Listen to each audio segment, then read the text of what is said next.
नमस्कार दोस्तों। जलवायु विज्ञान हम लोग पढ़ रहे थे और जलवायु विज्ञान में वायुमंडल पे बातें शुरू किए थे। पिछली क्लास में हमने वायुमंडल के संगठन पे चर्चा किया था, यानी कंपोजिशन ऑफ द एटमॉस्फेयर। ठीक है, और उस पर कंप्लीट बातें हो गई थी कि वायुमंडल किन किन तत्वों से मिल करके बना है, उसमें क्या क्या है, धूल कण हैं, जलवाष्प हैं, विभिन्न प्रकार की गैसें हैं जिनकी कितनी मात्रा वायुमंडल में पाई जाती है। उनका एक क्रम से हमने देखा था और उनका यूजेस देखा था, क्या क्या यूज है वो हमारे लिए इस पर्यावरण में। ठीक है, और आज हम देखेंगे वायुमंडल की संरचना क्या है। क्या देखेंगे? वायुमंडल की संरचना।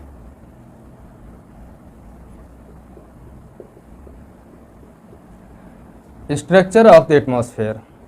संरचना का अर्थ हो गया कि जो वायुमंडल है हमारा वो कैसा दिखता है, उसका क्या आकार प्रकार है, इसी पे हम बात करेंगे। ठीक है, तो चूँकि आपको पता है कि ये पृथ्वी है और मैंने बताया भी है, इसके हज़ारों किलोमीटर की दूरी तक, पृथ्वी के चारों तरफ हज़ारों किलोमीटर की ऊंचाई तक वायुमंडल पाया जाता है। ठीक है, ये अर्थ है। अब ये हज़ारों किलोमीटर तक जो वायुमंडल है, इसमें बहुत सारे धूल कण, गैसें, जलवाष्प की मात्रा बहुत सारे पाए जाते हैं।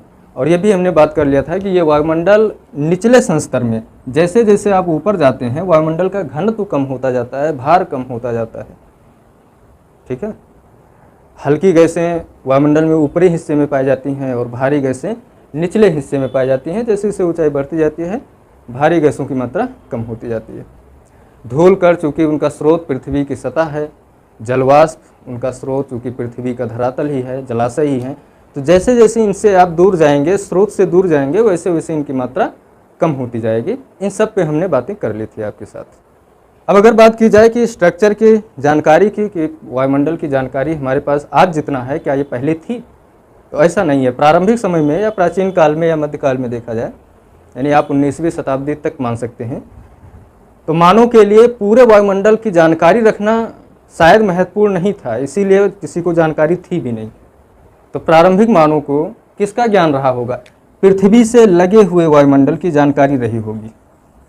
ठीक है, ये जो पृथ्वी से लगा हुआ वायुमंडल है 10-12 किलोमीटर तक, इतनी तक जानकारी थी। उनको ये पता था कि जो बारिश होती है, जो बादल है, जो चक्रवात आ रहे हैं, इन सब की उत्पत्ति कहीं ना कहीं वायुमंडल में यहीं कहीं आसपास हो रही होगी, पृथ्वी से कुछ ही दूरी पर। ये जानकारी उनके लिए थी और यही जानकारी उनके लिए महत्वपूर्ण भी थी। एक लंबा समय बीतता गया इसी जानकारी के साथ, लेकिन 20वीं शताब्दी में जब रेडियो युग शुरू हुआ, वायुयान जब अंतरिक्ष में पहुंचना शुरू किए, स्पेस में जब वो उड़ान भरे वायुमंडल में, तब ये जानना आवश्यक हो गया कि भाई ऊपरी वायुमंडल में क्या है, किस गैस की प्रधानता है, वहाँ पे तापमान कैसा है, इन सब को जानने की ज़रूरत पड़ी और फिर खोजबीन शुरू हुआ। और अब तक, आज तक ये प्रक्रिया चल ही रही है कि वायुमंडल के बारे में लगातार रिसर्च होते जा रहे हैं। लेकिन अब तक जो प्राप्त ज्ञान है, जो जानकारी अब तक प्राप्त हो पाई है, आज 21वीं सदी है, इस दौरान जो जानकारी है उस आधार पर अंतरिक्ष वैज्ञानिकों ने, विद्वानों ने वायुमंडल को अनेक समानांतर परतों में बांटा है। एक संरचना की हम बात करेंगे तो कई सारी परतें उन्होंने बनाई। उन्होंने जैसे कि इतना वायुमंडल किसी और विशेषता को धारण करता है, फिर उसके ऊपर कुछ किलोमीटर तक वायुमंडल कोई और विशेषता को धारण करता है, उसके ऊपर कुछ किलोमीटर तक कुछ और विशेषताएं हैं एटमॉस्फेयर की। तो कुछ स्पेशल विशेषताओं के आधार पे पूरा का पूरा वायुमंडल लगभग 5 परतों में डिवाइड किया जा सकता है। वो 5 परतें कौन कौन सी हैं? जैसे सबसे निचले वायुमंडल को क्षोभ मंडल कहते हैं, उसके ऊपर फिर समताप मंडल आता है, समताप मंडल के बाद में फिर मध्य मंडल, और फिर आयन मंडल, और उसके बाद में वायुमंडल। ये 5 परतों में पूरे वायुमंडल को बांटा जाता है। अब इन सभी परतों की अपनी अलग विशेषताएं हैं। जैसे आयन मंडल की क्या विशेषता है, इसका नाम आयन मंडल क्यों पड़ा, इन सब पे हम बात करेंगे, क्योंकि यहाँ पे जो गैसेस हैं वो आयनित अवस्था में पाई जाती हैं।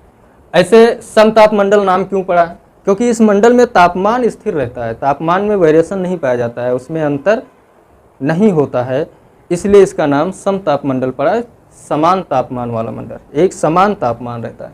क्षोभ मंडल, क्षोभ का विक्षोभ भी कहते हैं इसे, इसका अर्थ ही है कि जहाँ पे बहुत सारी असमानताएं एक साथ पाई जाती हूँ, बहुत सारे उथल पुथल जो होती है वो जहाँ पे मिलती है, उसी को विक्षोभ कहते हैं। विक्षोभ का मतलब ये होगा कि कोई भी चीज़ सीधी ना हो, सब उल्टा पुल्टा होता हो, कोई भी चीज़ निश्चित ना हो, वही विक्षोभ होता है। तो पृथ्वी पर हम जितनी भी वायुमंडलीय घटनाओं को महसूस करते हैं, जितनी भी ऐसे विक्षोभ को महसूस करते हैं, जैसे चक्रवात है, वर्षा है, टॉर्नेडो है, तड़ित झंझा है, बादल हैं, हिमपात है, ये सब की सब घटनाएं कहाँ हो रही हैं? क्षोभ मंडल में ही हो रही हैं, क्योंकि ये सब के सब किससे जुड़ी हैं? धूल कण और जलवाष्प से जुड़ी हुई हैं।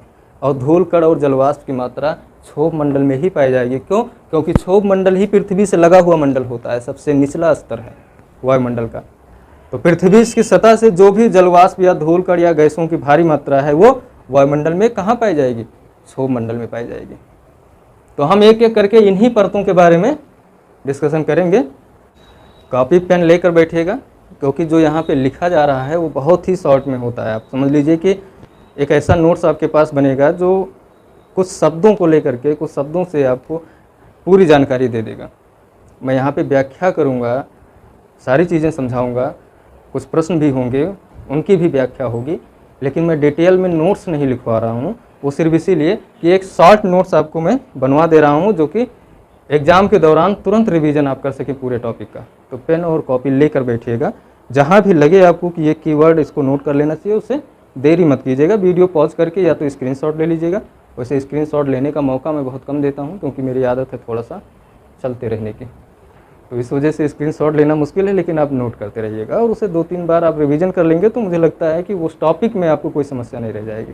ठीक है, तो उससे पहले हम क्षोभ मंडल से शुरुआत करें अपने वायुमंडल की संरचना देखने में। उससे पहले थोड़ी सी बात जान लेते हैं। यहाँ पे एक चित्र हम देखेंगे, जैसे ये पृथ्वी का एक हिस्सा मैंने ड्रॉ किया है यहाँ पे। ठीक है, अब इसी के ऊपर हमें एटमॉस्फेयर पूरा देखना है। तो हम इसमें पहले ध्रुव और विषुवत रेखा देख लेते हैं, क्योंकि भूमध्य रेखा से और ध्रुवों के बीच में ही हमें वायुमंडल पे बात करनी है। और ये जानना जरूरी है कि विषुवत रेखा और ध्रुव ये दोनों क्या हैं, कहाँ पे हैं हमारे इस चित्र में।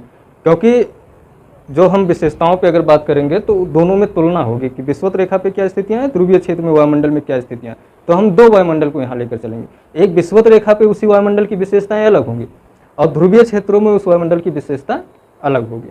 ठीक है, तो ये हम 0 डिग्री मानकर चलते हैं,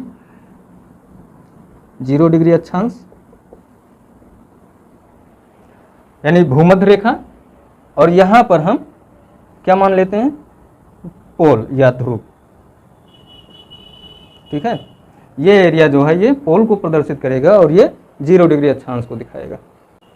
तो अब अगर हमें बात करनी है क्षोभ मंडल की, कि क्षोभ मंडल क्या है। क्षोभ मंडल को ट्रोपोस्फेयर भी कहते हैं। क्या कहते हैं? ट्रोपोस्फेयर। कभी कभी एग्जाम में यही शब्द पूछ लेता है और आमतौर पे दिक्कत क्या होती है, ट्रोपोस्फेयर, स्ट्रेटोस्फेयर, मेसोस्फेयर है कि नहीं, आयनोस्फेयर, एक्सोस्फेयर, तो ये जब नाम दे देता है तो जब आप अंग्रेजी में इनको अच्छे से नहीं सीखे रहते हैं तो वहाँ मिलाने उलाने के लिए दे देता है एग्जाम में।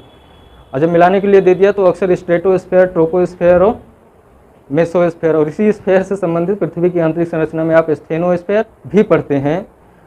अब कहीं ना कहीं पृथ्वी की आंतरिक संरचना का अगर एक भी शब्द यहाँ पे दे दिया और इन स्फेयर यहाँ भी लिख दिया तो पहचानना पड़ता है कि वायुमंडल की ये चीज़ें हैं या फिर पृथ्वी के आंतरिक मंडल की बात कर रहा है।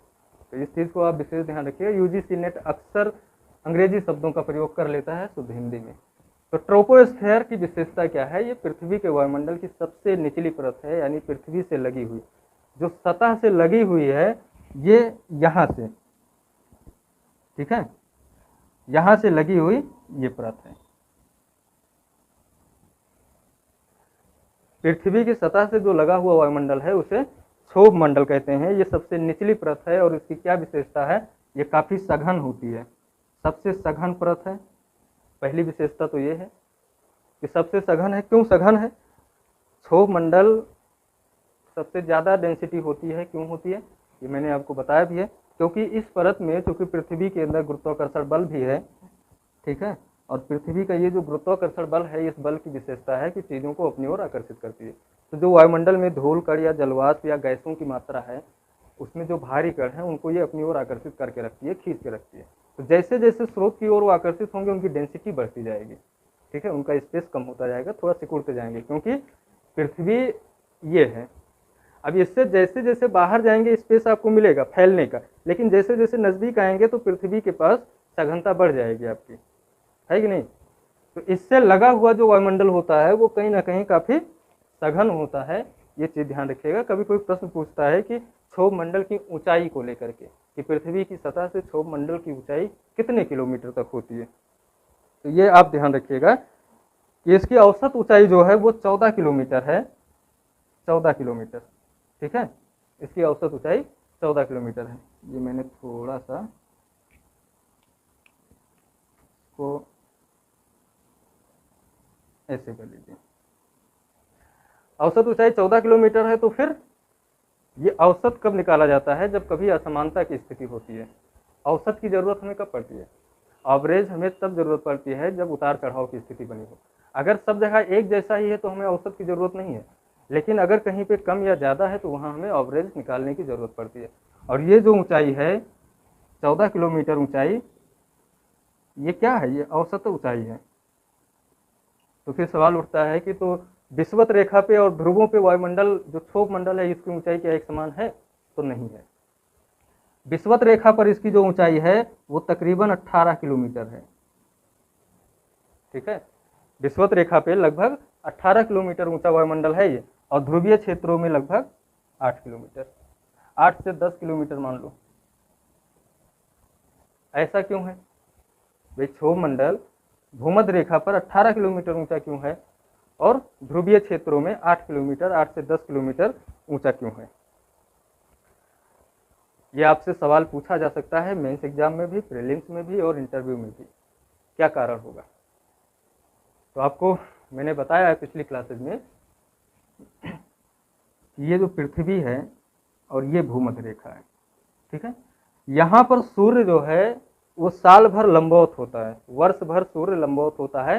कर्क और मकर रेखा के बीच में ही सूर्य की स्थितियां हमेशा होती हैं, कर्क रेखा और ये मकर रेखा, इसी के बीच में सूर्य की स्थितियां हमेशा रहती हैं।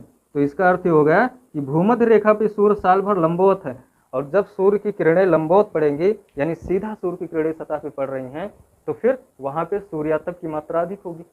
भाई धूप ज़्यादा, प्रकाश ज़्यादा मिल रहा है उस सतह को, तो वो सतह गर्म भी होगा लगातार। अब अगर लगातार गर्म होगा तो गर्म होने के बाद में वो वहाँ की जो आसपास की वायु है उसकी क्या विशेषता होगी, वो लगातार, जब यहाँ पे सतह लगातार गर्म होगी तो यहाँ की जो वायु है इसकी प्रवृत्ति होगी कि गर्म होकर के ऊपर उठेगी, कहाँ, वायुमंडल में, और आसपास की जो ठंडी वायु है वो आकर के इस जगह को भरेगी, फिर ये भी गर्म होगी, ऊपर उठेगी। तो ये लगातार यहाँ पे क्या हो रहा है, हवाएं गर्म होकर ऊपर उठ रही हैं और एक संवहन धारा बह रही है, संवहन धारा, यही है संवहन। तो जलवायु विज्ञान में आपको पढ़ना है। तो विषुवत रेखीय क्षेत्र में, भूमध्य रेखीय क्षेत्रों में संवहन धारा बह रही है। अब जितना ज्यादा तापमान होगा वायु का वो उतना ऊपर तक जाएगी, तब तक ऊपर जाएगी जब तक वो ठंडी ना हो जाए, जब तक ऊपर जाएगी उस समय तक, जब तक कि वो ठंडी ना हो जाए। तो इस हिसाब से उसको, अब जितना तापमान अधिक है तो फिर ज़्यादा ऊपर तक जाना पड़ेगा ठंडा होने के लिए। अब आप सोच रहे होंगे कि ठंडा होने के लिए ऊपर ही क्यों जाएं। भाई ऊंचाई वायुमंडल में जब आप ऊपर जाते हैं तो तापमान में कमी आती है। मैंने आपको बताया है कि 6.5 डिग्री पर किलोमीटर के हिसाब से तापमान गिरता है। वो तापमान किसका होता है, दरअसल वायु का ही तो तापमान है वायुमंडल में, और क्या है। अब वायु का तापमान अगर 6.5 डिग्री पर किलोमीटर के हिसाब से नीचे गिरेगा तो यहाँ पे जो सबसे ज़्यादा गर्म वायु है उसको तापमान नीचे गिराने के लिए ज़्यादा ऊपर तक जाना पड़ेगा, वही हो रहा है। जहाँ 0 डिग्री अक्षांश पे यानी भूमध्य रेखा पर 18 किलोमीटर तक ये वायुमंडल पाया जाएगा। अब ये जो संवहन धारा बह रही है, जो ऊपर जा रही है वायु, इसी के साथ तो धूल कण और जलवाष्प की मात्रा जाएगी, और जब इसके साथ धूल कण और जलवाष्प की मात्रा ऊपर तक जा रही है, ज्यादा ऊंचाई तक जाएगी, क्योंकि सभी विक्षोभों का कारण जलवाष्प और धूल कण ही है। तो जहां तक ये धूल कण मिलेंगे वायुमंडल में वहां तक विक्षोभ मंडल होगा, होगा कि नहीं। तो यही वजह है कि ये दूर तक यानी 18 किलोमीटर तक लगभग क्या होता है, ये धूल कण और जलवाष्प की मात्रा पहुंच जाती है, और इन्हीं धूल कणों के आधार पे इसे विक्षोभ मंडल या क्षोभ मंडल कहा जाता है। ये तो बात हो गई भूमध्य रेखा पर इतनी ऊंचाई तक क्यों जाना पड़ता है।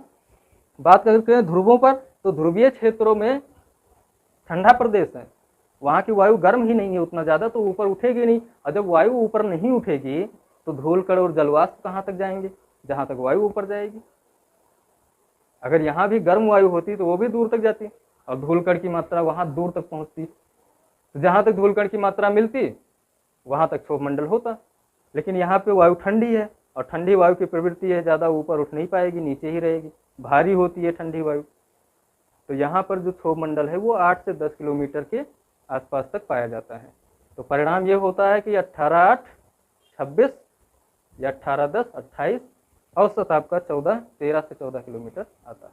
ये बात समझ में आ गई कि औसत ऊंचाई, इसकी ऊंचाई कैसे निर्धारित की गई है। उम्मीद है कि समझ में आ गई होगी। अच्छा, कभी कभी यूजीसी नेट में ये सवाल ज़्यादा पूछा जाता है, सिविल सेवा में तो नहीं पूछा जाएगा, लेकिन यूजीसी नेट में पूछा जाएगा कि जो क्षोभ मंडल शब्द है, ट्रोपोस्फेयर शब्द, ट्रोपोस्फेयर किसकी देन है और इसका अर्थ क्या होता है। तो ट्रोपोस्फेयर जो है एक तीसरा डी बोर करके अंतरिक्ष विद्वान रहे हैं, इन्हीं ने इस शब्द को प्रतिपादित किया था या इसकी पहचान की थी ट्रोपोस्फेयर की। और ट्रोपोस्फेयर का जो शाब्दिक अर्थ होता है वो होता है विक्षोभ। ठीक है, क्या होता है, विक्षोभ या मिश्रण। आप जो भी कहीं अगर एग्जाम में मिश्रण मंडल लिख कर आ जाए तो घबराइएगा नहीं कि वायुमंडल में ये मिश्रण मंडल कहाँ से आ गया। वो मिश्रण मंडल इसी का मतलब होता है, क्षोभ, विक्षोभ या मिश्रण ट्रोपोस्फेयर का ही अर्थ है, सामान्य अर्थ है। ठीक, तो ये तो बात हो गई वायुमंडल में क्षोभ मंडल की, कि इसकी ऊंचाई 18 किलोमीटर तक विषुवत रेखा पे लगभग, और 8 से 10 किलोमीटर तक ध्रुवीय क्षेत्रों में लगभग पाई जाती है। औसतन 13 से 14 किलोमीटर इसकी ऊंचाई होती है। और इसी ऊंचाई में चूंकि इतना सघन वायुमंडल है कि लगभग पूरे जितना भी हमारे पृथ्वी का जितना वायुमंडल है उसका लगभग 75% भाग इसी में है। कितना, लगभग 70% भार इसी मंडल में पाया जाता है। ये भी आप ध्यान रखिए। इसकी एक विशेषता और है कि इस मंडल में ऊंचाई के साथ तापमान में कमी आती है, कभी आपसे पूछा जा सकता है। और यही एक मंडल है जहां ऊंचाई बढ़ने के साथ तापमान में क्या होता है, कमी आती है। इस मंडल में ऊंचाई बढ़ने के साथ तापमान गिरता है। किस दर से गिरता है तापमान, 6.5 डिग्री सेल्सियस पर किलोमीटर। इसी को क्या कहते हैं, सामान्य ताप ह्रास दर। बहुत बार प्रश्न पूछा गया है ये सामान्य ताप ह्रास दर, इसे नॉर्मल लैप्स रेट। क्यों गिरता है तापमान, ये जानना आपके लिए बेहद जरूरी है, क्योंकि आपसे जो प्रश्न पूछा जाएगा वो यही पूछा जाएगा।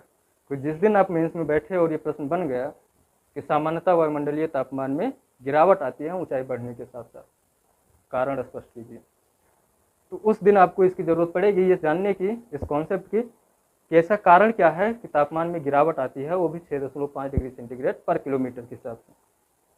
तो देखिए, पृथ्वी की सतह से जो क्षोभ मंडल जितना है, वो विक्षोभ मंडल में तापमान गिरने की जो प्रमुख वजह है वो ये है कि वायुमंडल के स्रोत, तापमान का जो स्रोत है वो क्या है, वो पृथ्वी है।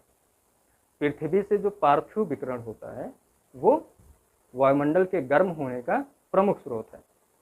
तो जब आप स्रोत से दूर जाएंगे तो टेम्परेचर में कमी आएगी कि नहीं आएगी। पहली वजह, पहला कारण जो आपको लिखना है वो ये कि चूंकि वायुमंडल के गर्म होने का प्रमुख स्रोत ही पृथ्वी का पार्थिव विकिरण है, टेरेस्ट्रियल रेडिएशन है, तो जैसे जैसे हम पृथ्वी से दूर जाएंगे तापमान में कमी आएगी। ये ठीक वैसे ही होता है जैसे ठंडी के मौसम में जब आप हाथ सेंकते हैं आग जला करके, तो आप जितना नज़दीक होते हैं आग के, आपका हाथ उतना गर्म होता है, और जैसे जैसे आप अपने हाथ को पीछे करते हैं धीरे धीरे गर्मी कम होने लगती है।